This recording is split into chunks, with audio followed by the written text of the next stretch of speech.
Hola, muy buenos días, hermanos.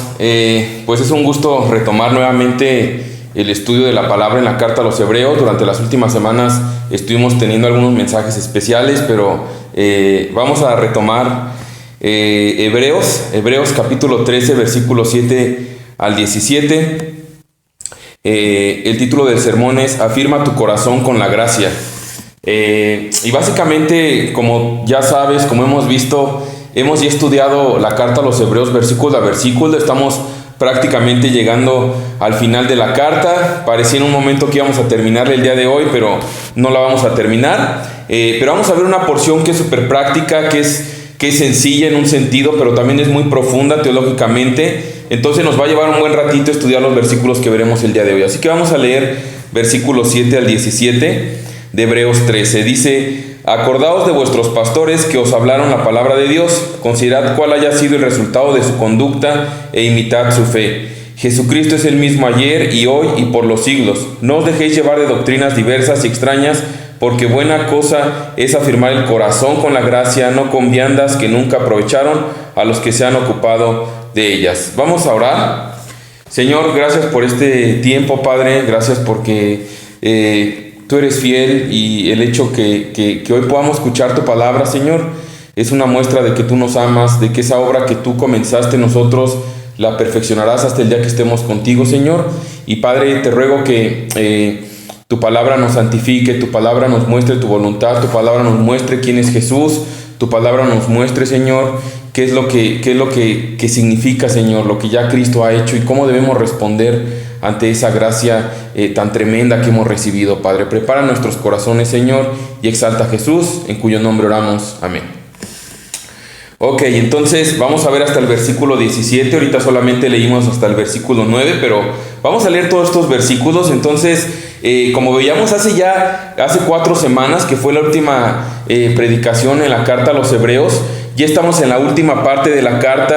En esta última parte que si tú tienes una Reina Valera, una versión de Reina Valera de tu Biblia, el capítulo 13 lo pone como título Deberes Cristianos, y vemos de alguna manera cómo el autor ha estado exhortándonos a ciertas cosas que tenemos que hacer o tenemos que vivir si hemos entendido toda la primera parte de la carta a los Hebreos, que nos habló de todo lo que Cristo ya ha hecho por nosotros, quién es Jesús, el nuevo pacto al que hemos sido llevados por medio del sacrificio y de la sangre de Jesús, la aceptación y la esperanza que tenemos firme porque está en Cristo. Y en esta exhortación veíamos hace ya 4 semanas, veíamos estos primeros versículos de capítulo 13, no sé si recuerdas, hablábamos en aspectos relacionados con el amor fraternal, la hospitalidad, el matrimonio y la avaricia. Entonces el día de hoy vamos a continuar viendo algunas cuestiones prácticas, pero también algunas cuestiones teológicas.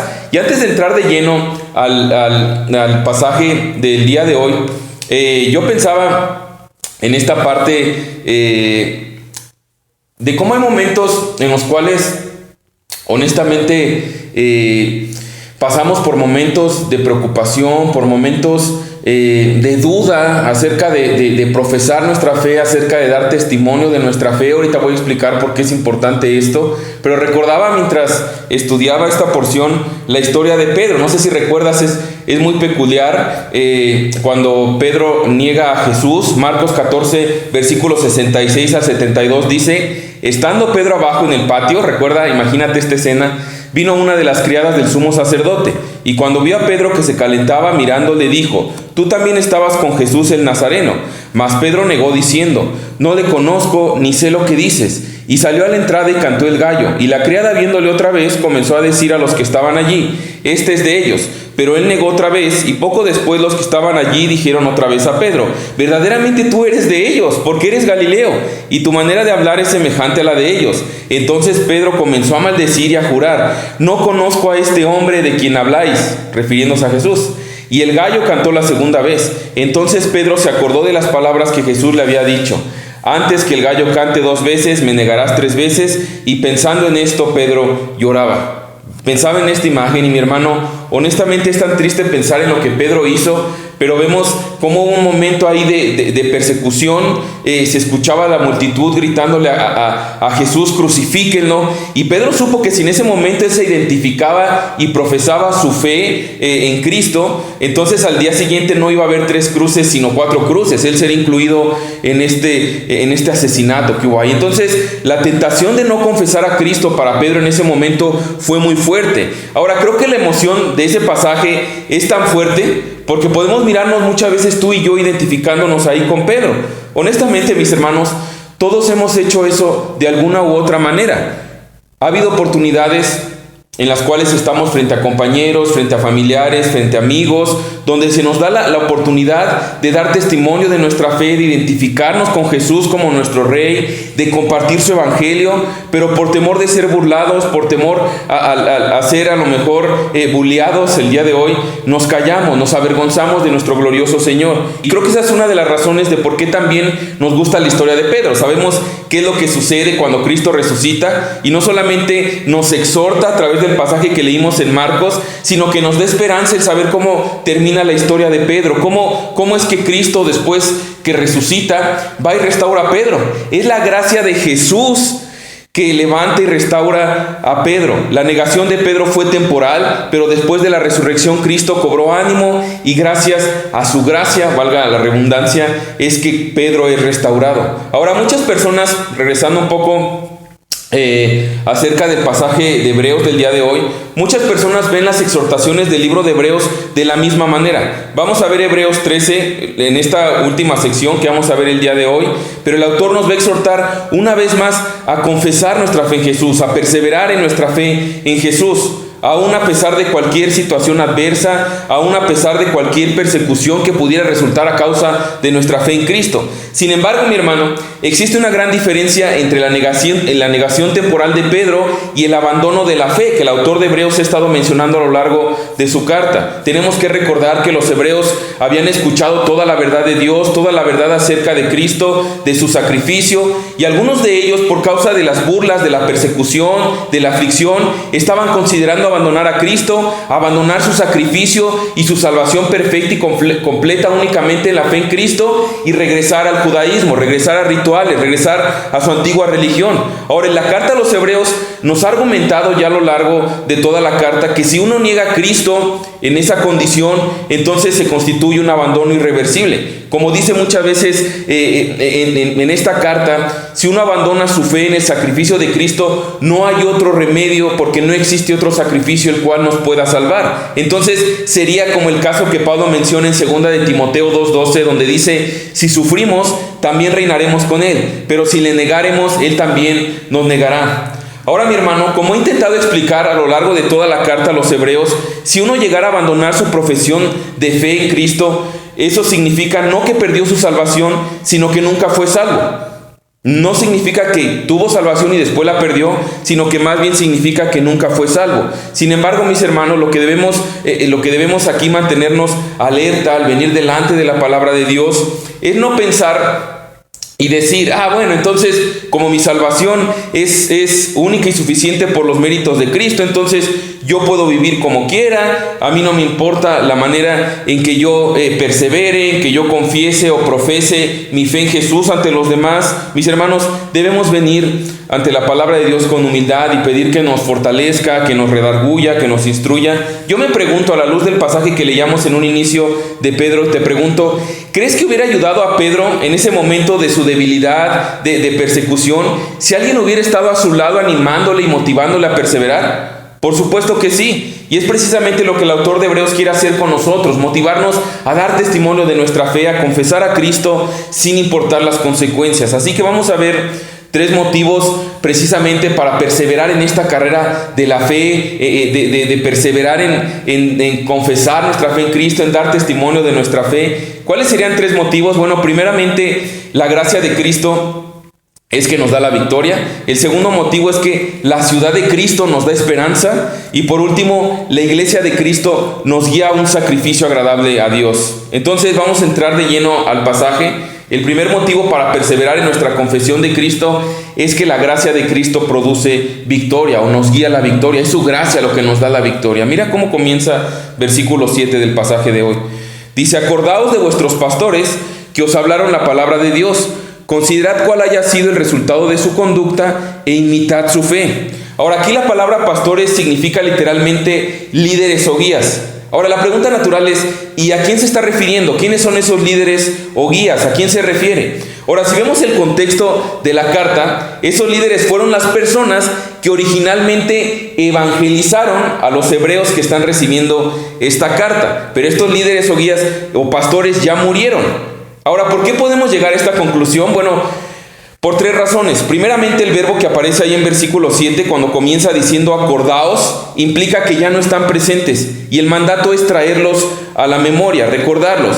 Después nos dice que os hablaron la palabra de Dios, otra vez tiempo pasado. Si dijera que se acordaran o estuviera hablando de sus pastores actuales, de los receptores originales de la carta, diría, acuérdense de los que les están predicando la palabra. Pero lo más fuerte y contundente es que dice, considerad cuál haya sido el resultado de su conducta. Ahora, esa palabra resultado literalmente significa punto final. La gente, mi hermano, que había evangelizado a estos hebreos que recibieron originalmente esta carta, estos que les habían compartido el evangelio, ya habían muerto, ya estaban en la presencia de Dios, ellos ya no estaban juntamente con ellos, pero ese es el punto. Ellos ahora habían recibido ya la recompensa de estar con Cristo porque habían perseverado en su fe hasta el final.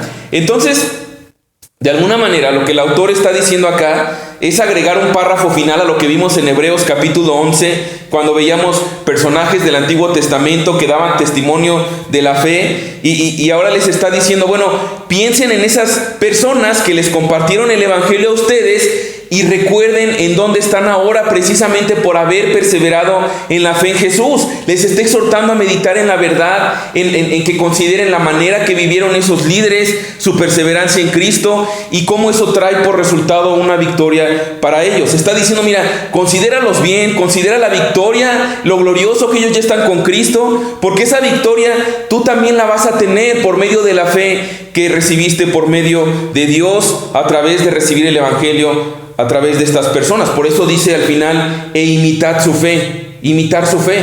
No dice imitar su conducta, a veces es fácil imitar la conducta, únicamente algo externo, sino está aquí hablando literalmente de imitar su fe. Ahora, a lo mejor tú puedes decir, bueno, a lo mejor las personas que a mí me compartieron el evangelio, pues no se han muerto. ¿Cómo podría yo aplicar eso? A lo mejor aquí no tenemos a alguien, incluso nosotros venimos de Horizonte, Querétaro, y no es que alguien ya falleció o nuestro pastor ya haya fallecido o quien nos compartió el evangelio, pero creo yo que esta porción se puede aplicar definitivamente a cualquier creyente que ha vivido antes que nosotros, a cualquier persona que ha vivido una vida ejemplar de pureza, gozo, rectitud, paciencia y que perseveraron hasta el final. La pregunta podría ser, bueno, ¿y cómo pudieron hacer eso?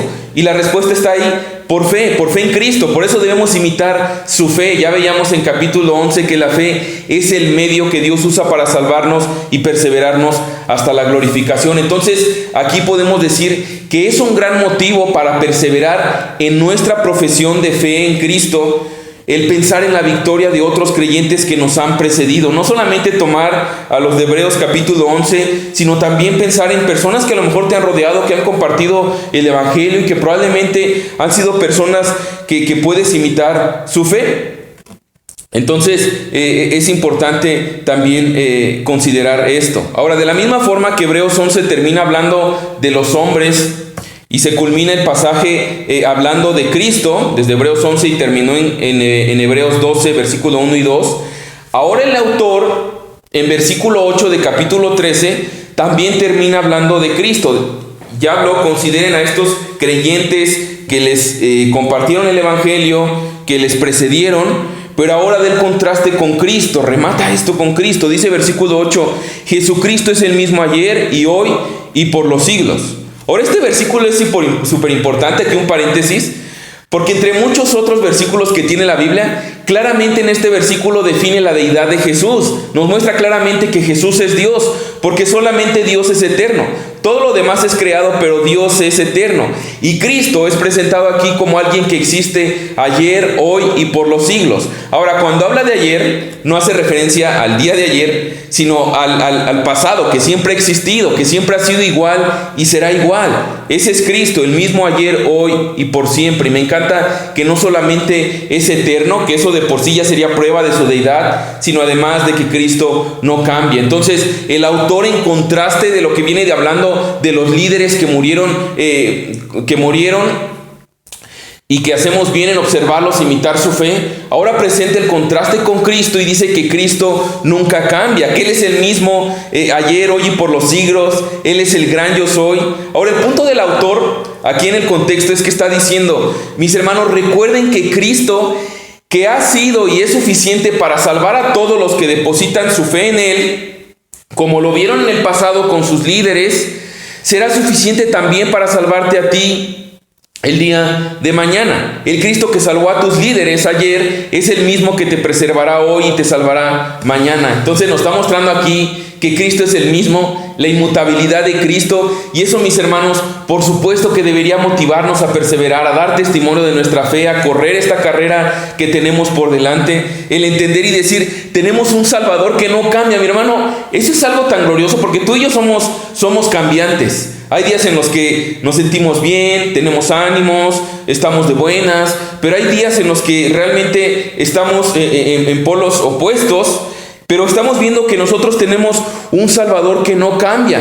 ¿Qué tiene eso de repercusión hacia nosotros y por qué debería motivarnos? Bueno, porque nos está diciendo que no es que Cristo nos salvó y luego ya nos dejó de salvar porque lo decepcionamos, porque pecamos. A lo mejor tú estás en un momento así que dices: mira, las últimas semanas, los últimos días, incluso ayer o ahora en la mañana, la manera como reaccioné, honestamente, yo creo que ya Cristo se decepcionó de mí. Yo creo que Él ya se ha olvidado de mí.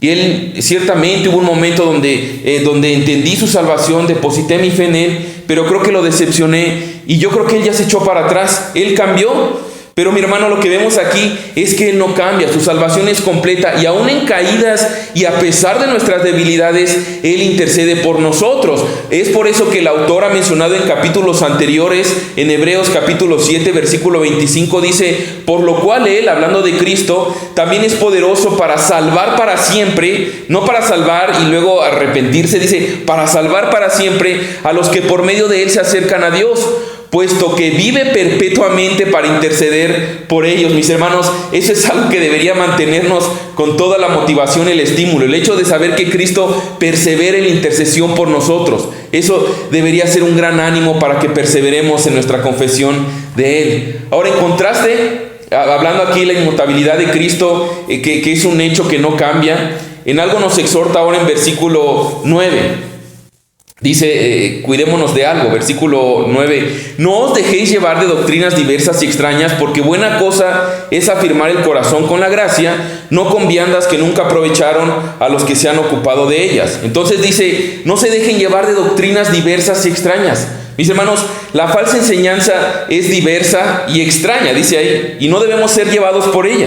Ahora, creo yo que este es de los puntos más importantes de este texto. Ahora, particularmente si nos ubicamos en el contexto de la carta a los hebreos, a lo largo de toda la carta a los hebreos, la falsa enseñanza que estaba atacando a estos hebreos fue la idea de meter el judaísmo al cristianismo, la tentación de regresar a los rituales, a los sacrificios del antiguo pacto, regresar a las leyes del antiguo pacto como medio de salvación. Ahora, sabemos de que esto sigue siendo el contexto del pasaje, porque eso mismo les está advirtiendo el autor en versículo 9. Versículo 9 les menciona ahí de viandas, de sacrificios. Versículo 10 va a hablar de altar, de día de la expiación. Entonces digo que es interesante porque seguramente que los judíos que no se convirtieron al cristianismo y ahora estaban atacando al cristianismo y lo presentaban como una enseñanza extraña. Seguramente los padres o los conocidos de estos creyentes que recibieron la carta a los hebreos estaban burlándose de ellos y diciéndoles: no abandonen al Dios de Israel por una enseñanza rara de ese tal Jesús. Y el autor de Hebreos está volteando todo y les dice lo opuesto: es que Cristo es el inmutable Dios de Israel, es el mismo ayer, hoy y por los siglos. Entonces, el judaísmo y las diversas maneras de integrar el judaísmo al cristianismo Eso era la verdadera perversión de la verdadera salvación y no al revés. No es que Cristo pervirtiera el judaísmo, sino que el judaísmo estaba intentando pervertir la salvación única y suficiente por los méritos de Jesús. Y el autor está diciendo, no deben ser llevados de la inmutable verdad que no cambia, que es Cristo como nuestro Salvador, ayer, hoy y por los siglos. Ahora, hay algo aquí que yo quisiera también tocar. Menciona, no se dejen llevar de doctrinas diversas y extrañas. Y podemos decir el día de hoy que eso no solamente aplica en temas del judaísmo. Ciertamente el judaísmo es cada vez más común, judaizantes que han entrado dentro de las iglesias cristianas y entonces comienzan a relacionarse con Dios por medio de abstenerse de ciertos alimentos, de guardar ciertos días, de celebrar ciertas tradiciones aún. Pero no solamente es eso, sino también es muy común dentro de las iglesias el día de hoy que se están levantando nuevas doctrinas diversas y extrañas. Honestamente, es muy común que nuestra carne siempre quiera algo nuevo, algo que deslumbre, algo que llame nuestra atención. Alguien decía, y me gustaba la honestidad con lo que decía un pastor, dice, nuestra carne muchas veces se cansa después de que viste algo nuevo por primera vez. A lo mejor escuchaste el evangelio por primera vez, la salvación por gracia únicamente por los méritos de Jesús, y fue wow, qué impresionante amor, qué gracia tan maravillosa, quiero rendirme a Cristo. Pero lo escuchas una vez y otra vez, y luego ya la cuarta vez se vuelve aburrido y quieres algo nuevo, necesitas algo nuevo. Pero mis hermanos, el asunto es que Cristo es el mismo ayer, hoy y por siempre. El evangelio, la doctrina de Jesús, de su evangelio para salvación, es la misma, no hay nuevas revelaciones. Y es triste que tantas iglesias se han perdido por buscar un nuevo algo, una nueva manera de atraer a las personas, de seducirlas, de apelar a sus deseos. Y entonces intentan estrategias, intentan ciertos discursos, a lo mejor algo más motivacional.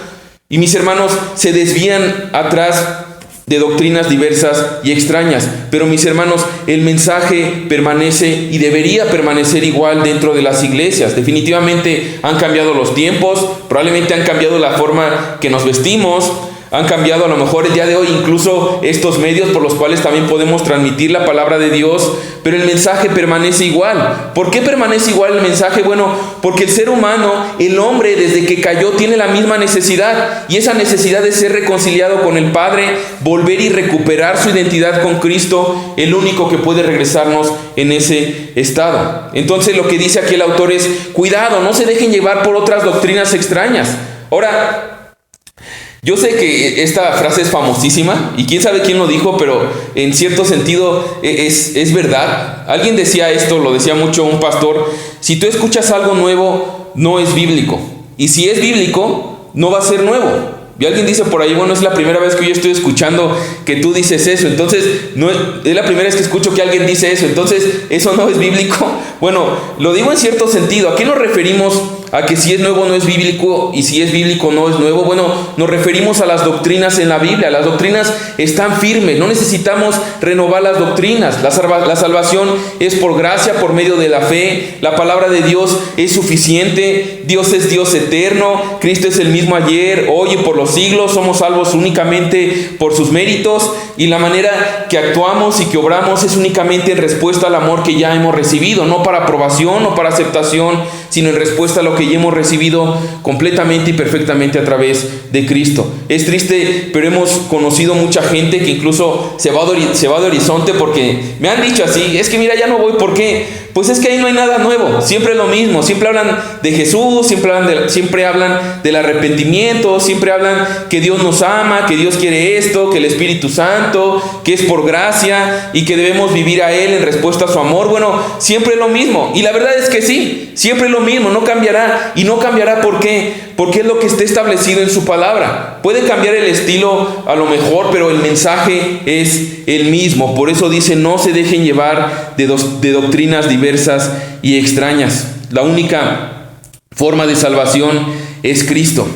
Ahora, Mencionaba alguien respecto a esto, ¿por qué está advirtiéndoles que no se desvíen, que tengan cuidado de doctrinas diversas y extrañas? Bueno, hablándoles específicamente en temas de salvación. No se dejen llevar en otras doctrinas diversas y extrañas que ustedes necesiten hacer para ser salvos. Les está diciendo, Dios en Cristo es la verdadera salvación desde Génesis 3:15, cuando se prometió que la simiente de la mujer destruiría a Satanás. Dios en Cristo es la verdadera salvación desde Génesis 12, cuando se prometió que la simiente de Abraham iba a bendecir al mundo entero.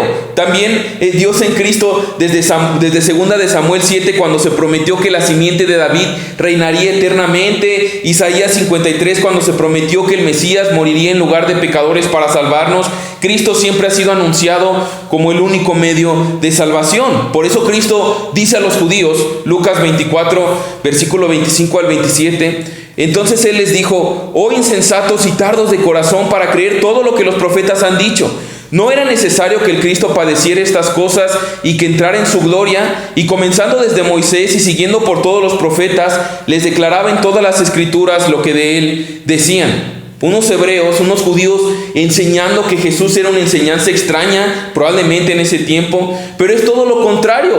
De hecho, lo que el autor les está diciendo es, si ustedes regresan a practicar nuevamente los judíos, a relacionarse con Dios en base a lo que ustedes hacen, en vez de abrazar el fin de esos ritos, que era apuntarnos a Jesús y se cumplieron en Él, entonces estarán yendo detrás de una doctrina extraña y falsa. Por eso dice versículo 9, porque buena cosa es afirmar el corazón con la gracia, no con viandas que nunca aprovecharon a los que se han ocupado de ellas. Mis hermanos, lo que está diciendo el autor es, seguir las prácticas de la ley del antiguo pacto no ha ayudado a nadie jamás. Los que se ocupan y preocupan para andar en la ley y guardar la ley, ¿qué ganan? ¿Qué beneficios reciben? De hecho, Pablo, cuando habla de todos sus logros en el judaísmo y dice que ahora los considera como basura, como estiércol, también menciona en Colosenses capítulo 2, cuando Pablo está hablando precisamente de leyes judías, dice Colosenses 2:20, ustedes han muerto con Cristo y Él los ha rescatado de los poderes espirituales de este mundo. Entonces, ¿por qué siguen cumpliendo las reglas del mundo, tales como no toques, no pruebes eso, no te acerques a aquello? Esas reglas son simples enseñanzas humanas acerca de cosas que se deterioran con el uso. Podrán parecer sabias porque exigen una gran devoción, una religiosa abnegación y una severa disciplina corporal, pero a una persona no le ofrecen ninguna ayuda para vencer sus malos deseos. Ahora, creo que podemos englobar aquí muchas disciplinas de este tipo orientales que te dicen debes comer así y así para alcanzar un mayor nivel espiritual. Tristemente, aún dentro de las iglesias se ha permeado demasiado este concepto de coaching, y entonces se enfocan demasiado en dar consejos de alimentación y te dicen, mira, tienes que cuidar el templo del Espíritu Santo y la comida es importante. Pero honestamente lo que está diciendo aquí, mira, aunque pareciera una severa disciplina corporal, no ofrece ninguna ayuda para vencer tus malos deseos. La realidad es que todos nosotros somos no sé cuántos peces, en mi caso unos 80, 85 kilos, somos pura inmundicia y en algún momento este cuerpo será comida de gusanos. La carne y la sangre no heredarán el reino de Dios, no importa qué tan bien los cuidemos, qué tanto lo mantengamos, la neta es que eso se quedará aquí y espiritualmente no tiene utilidad ahora. Por eso dice versículo 9, regresando al pasaje de Hebreos, porque buena cosa es afirmar el corazón con la gracia, no con viandas que nunca aprovecharon a los que se han ocupado de ellas. Entonces, físicamente tiene utilidad el abstenerme de ciertos alimentos. Cuando menciona ahí de viandas, ¿físicamente tiene alguna utilidad? Bueno, definitivamente sí tiene alguna utilidad. El hecho de que nosotros no nos cuidemos físicamente nos va a limitar a hacer muchas cosas. Si tú quieres compartir el evangelio, servir con toda tu vida a Cristo, servir a las personas que te rodean, a lo mejor si quieres ser misionero, bueno, si no tenemos fortaleza física, si no estamos con buena condición, será complicado hacerlo. Pero a lo mejor nos volveremos personas que seremos más propensas a que nos estén sirviendo, a nosotros poder estar sirviendo a los demás por una cuestión física que muchas veces no cuidamos. Ahora, hay un asunto físico, por supuesto, que tenemos que resolver, pero quiero ser bien enfático, mi hermano, esto es muy importante. tu comida, mi comida, no nos hace más espirituales, porque ahí está el tema. Si tú quieres comer ensaladas, lechuga, no sé, zanahorias, verduras, está increíble, está súper padre. Pero si crees que eso te hace más espiritual que aquel que come carnitas, chicharrón, que se toma su coca, ese es un error. Eso no te hace más espiritual, no nos hace más espirituales. Y a lo mejor puedes decir, bueno, entonces todo mi esfuerzo no cuenta. Bueno, en ese sentido no, espiritualmente no cuenta. Por supuesto que debemos cuidar nuestro cuerpo, ser sabios, pero la realidad es que no nos hace más espirituales.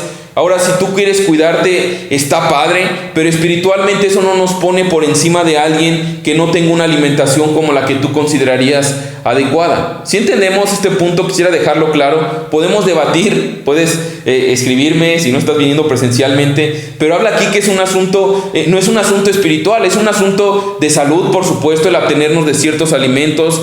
Es un asunto de responsabilidad social, si tú quieres. Es un asunto de muchas ramas, pero espiritualmente no lo es. Esas cosas no ayudan a combatir los deseos de nuestra carne. El que come verduras igual batalla con su carne como aquel que come suadero, que come barbacoa. Entonces, el asunto de la carne y el pecado es igual. Entonces, podría en un sentido referirse a eso. Dice... ¿Cómo sabemos eso? Porque dice el versículo 9, porque buena cosa es afirmar el corazón con la gracia. ¿Te das cuenta? Si nosotros decimos, mira, por mi alimentación, porque yo me cuido mucho y soy super fit, entonces estoy un paso más adelante que los que no lo hacen, eso ya no es gracia. Entonces aquí dice, afirme el corazón con la gracia, no con viandas. No hay mérito en ritos alimenticios, no hay mérito espiritual. De salud puede haber que tenga beneficios, a lo mejor hasta de economía, pero espiritualmente no. Imagínate como si fuera tan fácil el decir, mira, ya no voy a comer carnitas ni tomar Coca-Cola y eso me va a santificar. Honestamente es algo absurdo, es algo ridículo. Los ritos no pueden salvar a nadie, tampoco pueden santificar a nadie, nunca han beneficiado a nadie como un medio de salvación. Más bien lo único que hacen muchas veces es engañar a las personas y entonces decir, mira, yo me estoy absteniendo de ciertos alimentos o estoy guardando la ley, entonces soy más acepto delante de Dios que aquel que come mal, que aquel y de repente nos volvemos fariseos, nos volvemos legalistas, pero nada de eso puede salvarnos, únicamente la fe en Cristo. Entonces, en contraste a ese legalismo que condena nuestro corazón, que nos hace sentir culpable muchas veces, vean versículo 9, porque buena cosa es afirmar el corazón con la gracia. Habla afirmar el corazón con la gracia, no con ritos, no con tu severa disciplina corporal, como mencionaba Colosenses capítulo 2. La gracia de Dios es lo que afirma y es bueno afirmar nuestro corazón con su gracia. Eso es lo que fortalece verdaderamente nuestra relación con Dios. Ahora, aquí habla de un verbo continuo progresivo que habla que es bueno estar constantemente fortaleciendo tu corazón con la gracia de Dios. Es un consejo maravilloso porque a veces nos identificamos cuando escuchamos por primera vez el Evangelio y decimos, wow, únicamente es por gracia. Definitivamente mi pasado no me da para ofrecerle algo a Dios, un pasado terrible. Gracias, Señor, porque es tu gracia tremenda. Pero comenzamos a caminar en Cristo y tristemente nuestra mente, nuestra carne nos engaña y creemos que entonces se comenzó a tratar de nuestro rendimiento y habiendo comenzado en el Espíritu terminamos en la carne. Aquí dice, no afirmes tu corazón con tus obras, con tu desempeño, afirma tu corazón con la gracia. Tú y yo necesitamos la gracia, no importa cuánto tiempo tengamos en Cristo, la necesitamos como aquel primer día que entendimos el Evangelio. Eso nunca cambia. Hay gente que anda preocupándose por guardar ritos, guardar leyes, y aquí dice es mejor fortalecer tu corazón con la gracia de Cristo. Mis hermanos, yo lo ponía así, lo que te va a motivar, lo que nos va a motivar a jamás abandonar a Cristo, a siempre confesarlo y dar testimonio de nuestra fe en cualquier circunstancia, es fortalecer nuestro corazón con la verdad de que Dios nos regaló la salvación en Cristo únicamente por su gracia. No fue algo que ganamos, no es que lo merecemos. Dios nos lo regaló enviando a Cristo para morir en nuestro lugar cuando estábamos muertos en nuestros delitos y pecados, siendo enemigos con Dios. Todo fue por la gracia de Dios. El punto es este: ¿con qué estás alimentando y fortaleciendo tu corazón? ¿Lo alimentas con esa verdad constantemente de que es por gracia? ¿Es por gracia? Cuando vivimos y entendemos que todo es gracia, entonces eso nos lleva a querer estar aferrados a Él. Mis hermanos, ¿cómo abandonaremos a aquel que es el único medio por el cual recibimos la gracia de Dios, que es Cristo? Yo te pregunto, mi hermano, ¿cómo está tu vida y tu relación con Dios el día de hoy? ¿Estás alimentando y fortaleciendo tu relación con Él con su gracia, recuerdas constantemente y te levantas, eso sería motivo suficiente para todo el día estar adorándole y alabándole por la gracia que recibimos cada día. ¿O estás mirándote a ti, estás mirando tus méritos, de tu severa disciplina corporal, de lo que te estás absteniendo, lo que tú estás haciendo, dejando de hacer, mi hermano? Muchas veces de ahí viene un desánimo, el mirar nuestro rendimiento, porque honestamente somos chafas, somos inconstantes. Mirar a nosotros nos desanima, pero debemos aquí mirar a Cristo y fortalecernos en su gracia. Entonces, desde versículo 7 ya veíamos que la gracia de Cristo es lo que produce la victoria en la vida de los líderes pasados. Y ahora la gracia de Cristo es lo que produce victoria también en nuestras vidas. Ese es el gran motivo para confesar a Cristo siempre. Debemos afirmar nuestro corazón cada día, en cada momento, en su gracia. Por eso dice, buena cosa es afirmar el corazón con la gracia. ¿Por qué es bueno? Bueno, porque para afirmarlo en la gracia se va a requerir de varias cosas que van a hacer morir también a nuestra carne. El afirmarlo en la gracia de Cristo también requiere cosas que a nosotros no nos gustan. Primeramente, la gracia requiere humildad.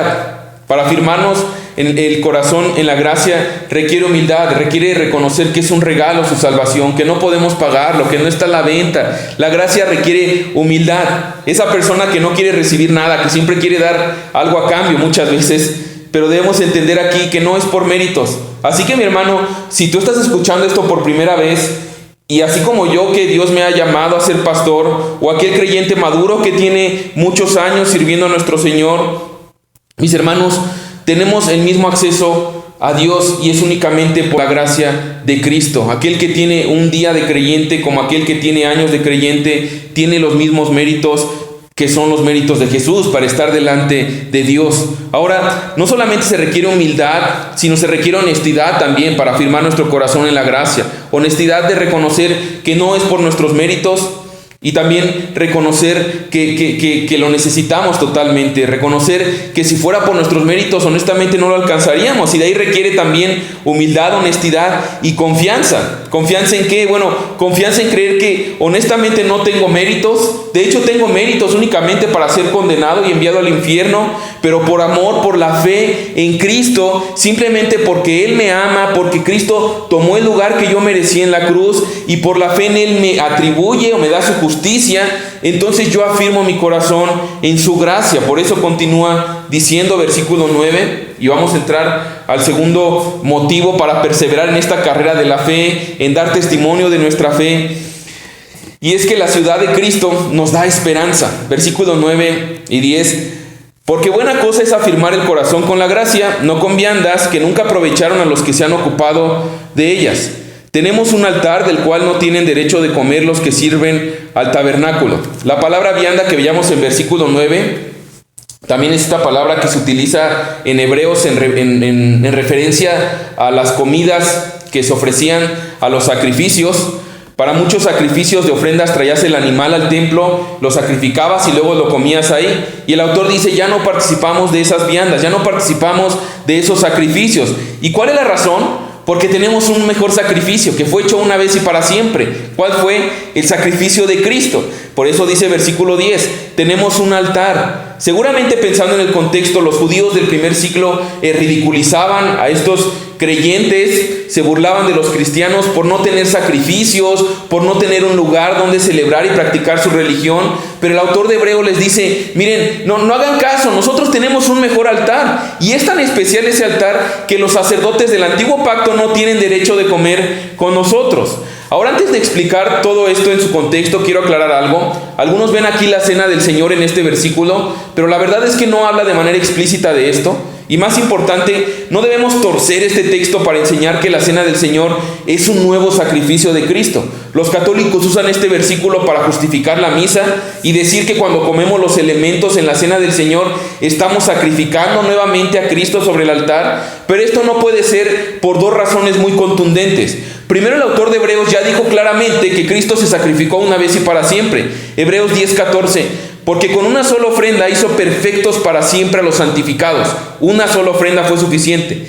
La segunda razón es porque en el contexto el autor nos va a decir qué es lo que vamos a ofrecer. Y vamos a ver que lo que ofrecemos ya no es Cristo. El sacrificio que ofrecemos es la alabanza de nuestros labios y la obediencia a Cristo. Entonces debemos rechazar la idea de que nosotros de alguna manera tenemos el poder de resacrificar o de volver a sacrificar a Cristo, cuando Él dijo en la cruz: consumado es, la deuda está pagada, pagado por completo, no hay que agregarle nada. Ahora, al mismo tiempo, si nos guardamos de esta herejía, el versículo sí implica que nosotros comemos a Cristo. ¿En qué sentido? Mira cómo lo explica Jesús en Juan capítulo 6, versículo 53. Entonces Jesús les dijo: en verdad les digo que si no comen la carne del Hijo del Hombre y beben su sangre, no tienen vida en ustedes. El que come mi carne y bebe mi sangre tiene vida eterna, y yo lo resucitaré en el día final. Ahora, no está hablando aquí de la cena del Señor, ahí está hablando de creer en Él, de hacernos uno con Él. No está diciendo que el que toma la cena del Señor recibirá vida eterna. Está diciendo que el que cree en Él, el que cree en Cristo, tiene vida eterna. Pero hay que consumir a Cristo, alimentarnos por medio de la fe del sacrificio de Cristo hecho una vez y para siempre. Depender enteramente y únicamente en eso. Entonces, cuando habla aquí del altar cristiano en este contexto, se refiere al sacrificio de Cristo. Y a lo mejor dices: bueno, ¿no hubiera sido más fácil decir sacrificio? ¿Por qué dice altar? Bueno, porque en el argumento que está poniendo el autor quiere hablar del lugar donde fue hecho el sacrificio de Cristo, que ocurrió donde, fuera del campamento. Vean lo que dice versículo 11: porque los cuerpos de aquellos animales cuya sangre a causa del pecado es introducida en el santuario por el sumo sacerdote, son quemados fuera del campamento. El punto aquí es simple. En el día de la expiación o del Yom Kippur, el sacerdote tomaba el macho cabrío, lo degollaba, pero en vez de comerlo, como lo hacían con otras ofrendas, llevaba el cuerpo fuera del campamento y ahí lo quemaban. Esto se hacía con los sacrificios de pecados. Por eso dice ahí sacrificios, animales cuya sangre a causa del pecado. Se hacía con los animales que se sacrificaban por los pecados. El punto es este, mi hermano. El animal se sacrificaba como sustituto del pecador. En muchos sacrificios el adorador ponía sus manos sobre el animal, confesaba sus pecados sobre el animal, y se veía como que el pecado del adorador se transfería al animal, y luego el animal recibía la pena de muerte que el pecador merecía. Entonces, cuando ese animal muere, moría a causa de ¿qué? A causa del pecado. Y es por eso que no se comía la carne del animal, porque la carne de ese animal se veía infectada por ese pecado y se llevaba fuera del campamento y se quemaba. Por eso dice versículo 12: por lo cual también Jesús, para santificar al pueblo mediante su propia sangre, padeció fuera de la puerta. La misma lógica, la misma manera. Los judíos no crucificaban a la gente dentro de la ciudad, sino fuera. ¿Por qué hacían esto? ¿Por qué lo hacían fuera? Bueno, porque no querían, según su creencia, no querían ensuciar la santa ciudad de Jerusalén con esos pecadores. Pero fue así no solamente con los judíos o con los hombres mortales, fue así también en la corte de Dios. Porque, mi hermano, escucha bien esto: el momento que Dios crucificó a Cristo, lo crucificó como una ofrenda de pecado. Por eso dice 2 de Corintios 5:21: al que no conoció pecado, que es Cristo, por nosotros lo hizo pecado, una ofrenda de pecado, para que nosotros fuésemos hechos justicia de Dios con Él. Como dice Isaías: Jehová cargó en Él el pecado de todos nosotros. Mi hermano, Cristo, siendo inocente y sin mancha, murió fuera del campamento como si fuese infectado por el pecado. Y entonces estaba cumpliendo, escucha bien esto, lo que se profetizó desde Isaías 53. Dice versículo 4: y nosotros le tuvimos por azotado, por herido de Dios y abatido. En el contexto, lo que está prediciendo ahí en Isaías 53 es que los israelitas iban a ver al Mesías como herido de Dios a causa de su propio pecado. ¿Qué quiero decir? Que los israelitas, cuando miraran a Cristo, lo que está profetizando Isaías, es que iban a ver a Cristo, y cuando iba a ser crucificado, iban a pensar que Él era pecador. Iban a estar pensando que Dios le estaba juzgando por su propio pecado. Mis hermanos, los judíos pensaron eso y le crucificaron fuera de la ciudad para no deshonrar a la Santa Jerusalén. Ellos pensaron: mira, mejor lo matamos fuera para perseverar nuestra religión y erradicar su herejía de ese tal Jesús. Por eso dice nosotros, versículo 4 de Isaías 53, nosotros, dice Isaías, pensando en Israel, dice, le tuvimos por azotado, por herido de Dios y abatido, es decir, crucificado por su propio pecado.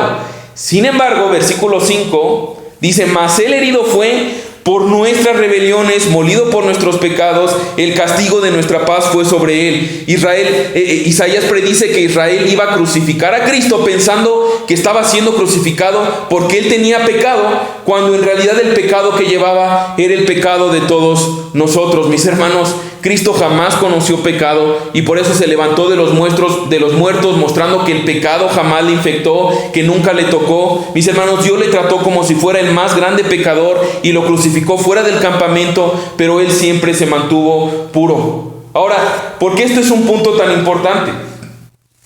Dice versículo 13: salgamos pues a él, hablando de Cristo, fuera del campamento, llevando su vituperio.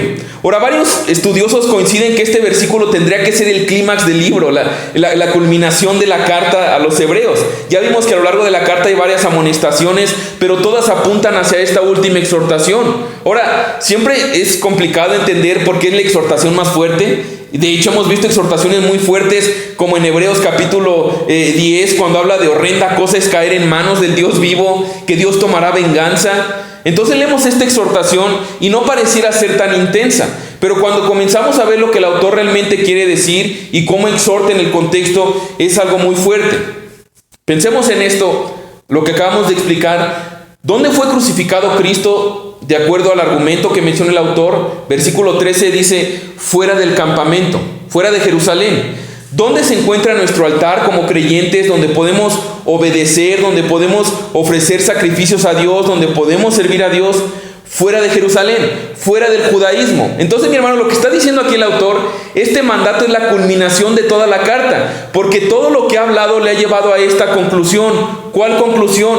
Que Jesús es superior a los ángeles, es superior a Moisés, su sacerdocio es mejor que el sacerdocio levita, su sacrificio es mejor que todos los animales. Era tiempo de abandonar entonces el antiguo pacto, abandonar el judaísmo y abrazar totalmente y enteramente a Cristo. Pero evidentemente salir del judaísmo para un hebreo, como los lectores originales, era algo muy difícil. Iba a haber burlas, persecuciones, vituperio, oprobio. El gobierno te podía matar si eras cristiano.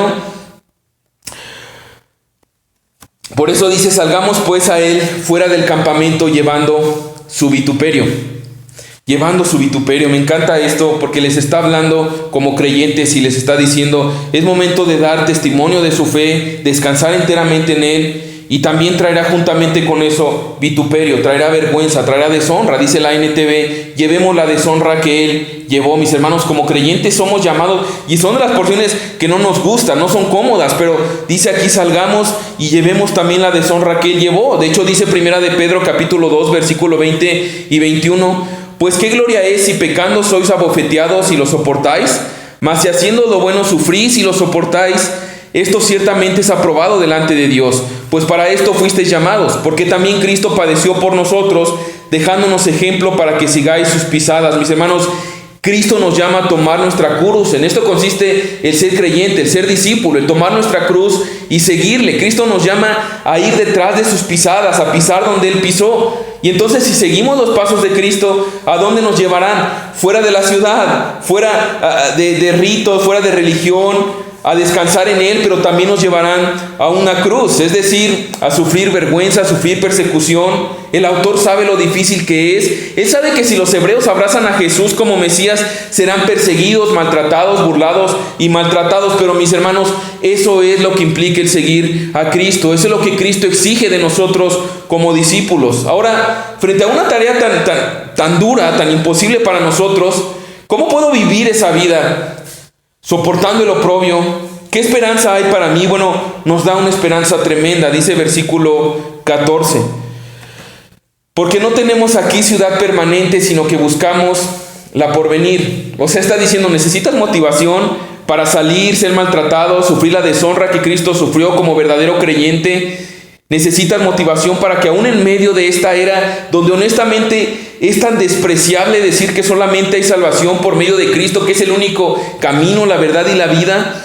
¿Cuál es la motivación? Bueno, la motivación es la esperanza que hay en la Nueva Jerusalén, en esta ciudad permanente. El autor argumenta y dice, este no es nuestro hogar. Si tú crees que les está hablando a los hebreos, si ustedes creen que son judíos y que esta ciudad de Jerusalén, esta ciudad terrenal es todo lo que hay, quiten su mirada de aquí, todo esto se quemará, mis hermanos, todo esto pasará. Pero tristemente estas doctrinas falsas, extrañas, nos llevan a poner los ojos en esta tierra. El mundo no nos ofrece nada que pueda permanecer para siempre. Nosotros debemos levantar la mirada y ponerla en la ciudad de Dios que descenderá del cielo, la ciudad que está por venir. Eso es lo que produce esperanza que necesitamos para perseverar en esta carrera de la fe, dando testimonio de Cristo. Mis hermanos, lo que nos motiva para enfrentar el vituperio y para abrazar a Cristo a pesar de lo que se venga, es la esperanza de que un día el Rey llegará a su ciudad y vamos a reinar juntamente con Él. Si ponemos nuestra mirada en la ciudad que viene,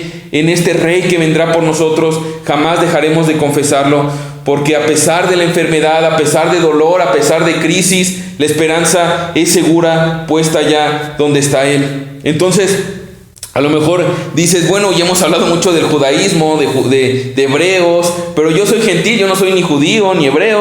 Bueno, ¿cómo puede aplicar eso? Bueno, este pasaje es tan aplicable porque todos nosotros constantemente nos estamos aferrando a enseñanzas diversas y extrañas para evitar la persecución, para evitar la aflicción, para evitar el oprobio.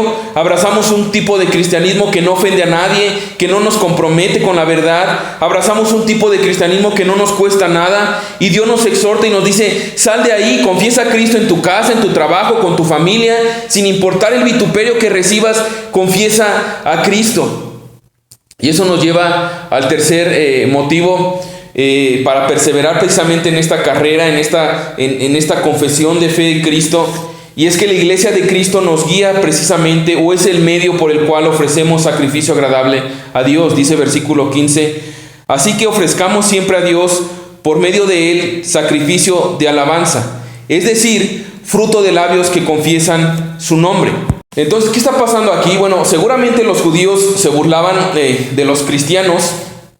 Como dijimos ya hace unos minutos, los creyentes evidentemente no tenían un altar físico porque ellos ya no hacían sacrificios. El autor ya nos ha explicado que el cristiano tiene un mejor altar ahora. Nos explica que el sacrificio que debemos ofrecer a Dios, y dice aquí que sacrificios de animales ya no le agradan. Lo que busca es un sacrificio, dice ahí versículo 15, de alabanza. Ahora, el autor no se inventa una doctrina, no es como que dijo, ya se cansó de los animales, ahora vamos a hacer sacrificio de alabanza. Él no se está inventando una doctrina, él está dirigiéndose a hebreos, entonces sabe que los hebreos conocen bien el Antiguo Testamento, y este argumento lo va a respaldar con una cita del Antiguo Testamento. Salmo capítulo 50 recuerda este punto. En el Antiguo Pacto Dios exigía sacrificios de animales, pero muchas veces también en el Antiguo Testamento Dios regaña a los judíos porque solamente obedecían en los actos externos de la ley, pero no le adoraban de corazón, y él quería la obediencia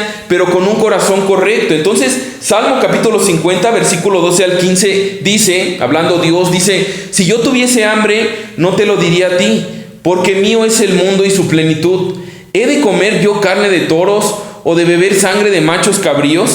Sacrifica a Dios alabanza y paga tus votos al Altísimo. E invócame en el día de la angustia, te libraré y tú me honrarás. Entonces, de acuerdo al Salmo 50, el sacrificio que Dios pide de su pueblo es alabanza y obediencia. Los mismos dos sacrificios que en Hebreos va a recalcar. Ahora, el autor de Hebreos toma este texto, versículo 15, y explica la alabanza que Dios busca. Dice, fruto de labios que confiesan su nombre. Igual que en Salmo 50 cuando dice, invócame a mí en el día de la angustia. Entonces, Dios quiere que le confesemos, que estemos constantemente dando testimonio de quién es Él, pero la clave se encuentra aquí, el medio por el cual podemos adorarlo, dar un sacrificio aceptable. Dice que solamente hay un medio, y dice ahí en versículo 15, por medio de Él, ofrezcamos siempre a Dios, por medio de Él, sacrificio de alabanza. ¿Por medio de quién se está refiriendo aquí? Bueno, por medio de Jesús. Por medio de Jesús es que nosotros podemos ofrecer sacrificios agradables a Dios. Hay un solo mediador entre Dios y los hombres, y es Cristo. Entonces, mi hermano, lo que está diciendo aquí, les está recordando y nos está recordando, es la única manera de ofrecer un sacrificio agradable a Dios es hacerlo por medio de Cristo. La única manera de alabar a Dios, de confesar el nombre de Dios, es por medio de Jesús. Nosotros no podemos hacer nada que agrade a Dios si no es por medio de Cristo. No podemos ofrecer nada a Dios que Él reciba si no es por medio de Jesús. Entonces, los únicos sacrificios agradables ante Dios son los que vienen en el nombre de Jesús. Él es quien nos purifica para entonces poder ofrecer a Dios sacrificio agradable. Mis hermanos, esto es algo muy importante porque aquí está descartando totalmente, no hay otro medio por el cual nosotros podamos hacer sacrificio, por el cual podamos agradar a Dios, si no es por medio de Jesús. No habla por medio de santos, no dice por medio de vírgenes, de virgen, no habla por medio de papas, no habla por medio de sacerdotes, no dice que por medio de pastores, dice que únicamente por medio de Jesús. El autor nos dice: sacrifica a Dios, pero alábale con tu boca en todo momento, confiesa su nombre en todo momento, únicamente por medio de Jesús. ¿Por qué por medio de Jesús? Bueno, porque sin Jesús, mis hermanos, todos nosotros somos impíos. Sin Jesús somos pecadores. ¿Y qué dice Salomón respecto a esto? Proverbios capítulo 15, versículo 8. El sacrificio de los impíos es abominación al Señor. El sacrificio de los impíos es abominación a Dios. Entonces, no podemos sacrificar nada para Dios, no podemos hacer algo agradable para Dios si no lo hacemos amparados en Cristo. Y eso se convierte entonces en un argumento devastador para los hebreos. Porque eso significa, mi hermano, les está diciendo que toda la adoración del judaísmo es falsa y Dios lo abomina, Dios lo detesta. Dios no acepta la alabanza de los judíos porque no lo hacen en el nombre de Jesucristo. Solamente se agrada de la alabanza que la sangre de Jesús nos permite elevar. Entonces, el primer sacrificio como creyentes es alabar a Dios por medio de nuestros labios, confesarlo. Pero el segundo sacrificio también habla de nuestras acciones. No solamente ofrecer sacrificio de alabanza con nuestros labios, sino también por medio de nuestras acciones. Como dice Romanos capítulo 12, dar enteramente nuestro cuerpo como culto racional es lo más lógico por toda la misericordia que hemos recibido, darnos como sacrificios vivos agradables a Dios. Por eso dice respecto a nuestras acciones, versículo 16 de Hebreos capítulo 13, y de hacer el bien y de la ayuda mutua no os olvidéis, porque de tales sacrificios se agrada a Dios. Entonces, el primer sacrificio, ya hablamos, sacrificio con nuestros labios. ¿Qué estamos hablando? ¿Qué es lo que transmite la manera como hablamos? Damos gracias a Dios, le alabamos, le adoramos, o es más bien queja, murmuración, chisme. Pero ahora también habla de un segundo sacrificio ante la respuesta, ante tal gracia, ante tal salvación total y entera en Cristo. Bueno, habla del amor, de las buenas obras, de hacer el bien a otros. De hacer el bien y la ayuda mutua no os olvidéis, porque de tales sacrificios se agrada a Dios. Mis hermanos, lo que está poniendo aquí de manera contundente el autor es que la gracia de Cristo no nos debe llevar al libertinaje, nos debe llevar a obedecer, a hacer bien a los hermanos y a la ayuda mutua. Y de eso se agrada Dios. La palabra ahí de hacer bien, de ayuda mutua, la palabra ahí es koinonía, compañerismo, de compartir. De si necesitan hospedaje, hospedar, si necesitan comida, dar comida, si necesitan ánimo, dar ánimo. Necesitamos eso, necesitamos ser personas que estén intencionalmente ocupadas en eso. Y sé la mentira aquí, que muchas veces es luego pensar en qué tanto hemos recibido, pero aquí está hablando una parte, como lo hemos dicho varias veces ya, no de un cristiano consumidor, de buscar qué es lo que él necesita recibir, sino qué es a lo que nos lleva la gracia tan tremenda. Por eso nos habló versículos anteriores: afirma tu corazón en la gracia,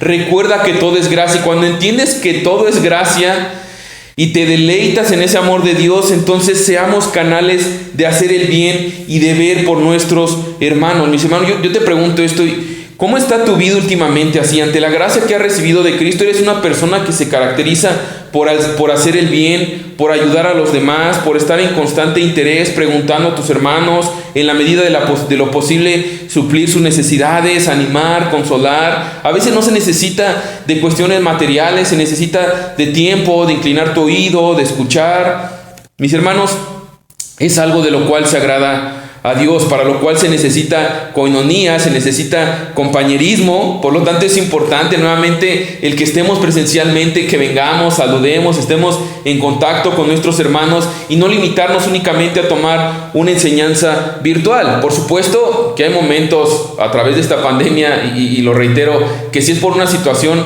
que has tenido síntomas o has estado enfermo, por cuestiones así, mantente en tu casa, y por eso es la ventaja de estos medios. Pero mis hermanos, seamos intencionales y busquemos de manera urgente el ser parte de la iglesia presencial, porque es a través de eso que nosotros también podemos dar sacrificios agradables a Dios. Mis hermanos, la iglesia como creyentes para nosotros debería ser un gran motivo precisamente para nosotros perseverar en nuestro testimonio de Cristo y agradarle por medio de hacer el bien y de ayudar a nuestros hermanos. Fuera de la iglesia, a veces abandonamos nuestra profesión, pero también fuera de la iglesia podemos ejercer eso, pero está hablando aquí primeramente dentro de la iglesia. ¿Cómo lo sabemos? Porque reitera en versículo 17, hablando de otra faceta de la iglesia, dice: obedeced a vuestros pastores y sujetaos a ellos. Ahora, cuando estudié el pasaje por primera vez, me parecía como fuera de lugar que este párrafo empieza con pastores y termina con los pastores. Una sección que en medio habla del altar del creyente y todo, pero ahora me parece obvio, porque si la meta es perseverar en esta carrera de la fe, en confesar a Cristo como nuestro Salvador, en dar sacrificios agradables a Él, pues la esfera donde se hace todo eso es en la iglesia. Por eso es tan importante la iglesia, y es algo que nos he estado hablando. En Hebreos capítulo 3, versículo 13, nos ha hablado que en la iglesia es que nos exhortamos, antes exhortados los unos a los otros cada día, entre tanto que se dice hoy, para que ninguno de vosotros se endurezca por el engaño del pecado. Hebreos 10, 24 y 25, y considerémonos unos a otros para estimularnos al amor y a las buenas obras, no dejando de congregarnos como algunos tienen por costumbre, sino exhortándonos, y tanto más cuanto veis que aquel día se acerca. La exhortación de obedecer es tan apropiado para el argumento. El punto está diciendo es: no escuchen ya falsos maestros de afuera, enseñanzas falsas, enseñanzas extrañas, sino hagan una vida en su iglesia local, sométanse a los pastores de su iglesia. Es ahí donde seremos motivados a perseverar en Cristo, donde vamos a practicar lo que estamos escuchando. Dice, someteos, versículo 17, obedeced a vuestros pastores y sujetaos a ellos, porque ellos velan por vuestras almas, como quienes han de dar cuenta, para que lo hagan con alegría y no quejándose, porque esto no es provechoso. Mis hermanos, es muy claro ahí. El trabajo de un pastor es velar por las almas, asegurar que todas las almas lleguen a la gloria. Entonces es una responsabilidad muy seria. Por eso el autor dice que el pastor tendrá que dar cuentas a Dios por cómo ha velado por las almas que están bajo su cuidado, qué les ha enseñado, cómo y cuánto he estado cuidándoles. Entonces el autor dice: sujétense a ellos para que el trabajo no sea más difícil de lo que es. Evidentemente es algo complicado, es algo que está rodeado de muchos factores dentro de la iglesia, dentro del cuerpo. Hay lobos que quieren atacar, hay peligro por todos lados, hay tentaciones. Y entonces también hay ovejas que constantemente están jugando con diversas enseñanzas y extrañas enseñanzas. Y entonces, como pastores, a veces somos tentados más bien a quejarnos de esa oveja. Y eso ya no es provechoso para la oveja, porque en vez de orar por el bien de esta oveja que está constantemente escuchando diversas y extrañas enseñanzas, a lo mejor a veces el corazón del pastor es movido para orar para que esa oveja mejor se mueva a otra iglesia. Y eso, mis hermanos, evidentemente no es provechoso ni produce alegría en el pastor, en el corazón del pastor. Ahora, yo quiero poner esto como paréntesis, porque pensando evidentemente como pastor, sobre todo estas últimas semanas, que como algunos saben estuvimos en aislamiento por este tema del COVID, pero ha sido muy hermoso para nosotros como familia. Ha sido una alegría increíble el ver la bendición que es estar y ser parte de esta iglesia, el servir como pastor acá. O sea, es muy común escuchar muchos problemas que hay dentro de otras iglesias, pero no es lo que sucede acá. Para mí ha sido Un tiempo donde he podido ver el privilegio de ser parte de la iglesia, el escuchar el apoyo de varios de ustedes, el escuchar y ser parte también de un cuerpo. Entonces, no es como que seamos perfectos y como que evidentemente hay pecado en todos nosotros y hay a veces diferencias, pero damos gracias a Dios porque la iglesia que nos ha permitido pastorear ha sido no para quejarme del rebaño, sino más bien para estar agradecido, sobre todo últimamente a raíz de lo que ha pasado y cómo también han podido estar pendientes de nosotros. Entonces es una razón para gozarme y así que doy gracias a Dios por ustedes. Bueno, ese es el fin del paréntesis y vamos a llegar a la conclusión. Para concluir podemos decir, a la luz del pasaje, y es evidente que como creyentes debemos estar atentos a esto, que en el mundo hay muchas amenazas, hay tentaciones, hay burlas y siempre hay persecución para que nosotros consideremos abandonar nuestra fe. En Hebreos ha hablado de que abandonar nuestra fe es un paso irreversible. Nosotros sabemos todo acerca del sacrificio de Cristo y si lo rechazamos, mis hermanos, no hay otro lugar a donde podamos acudir. Como decía Pedro, Señor, ¿pero a quién iremos si solamente tú tienes palabras de vida eterna? Y es mi oración, mi hermano, como pastor, que nadie en esta iglesia abandone su fe jamás, que nadie deje de alcanzar la gracia de Dios revelada en Cristo Jesús, pero también pensando en mi corazón, en mi vida, pensando en los motivos que el autor nos ha dado para jamás abandonar a Cristo, también veo que son motivos que nos impulsan a confesar su nombre siempre. Entonces, quiero terminar preguntándote, ¿en qué estás descansando el día de hoy? ¿En qué se basa tu relación con Dios el día de hoy? Muy probablemente ahí te identificarás si estás apático, si estás triste, si te sientes condenado.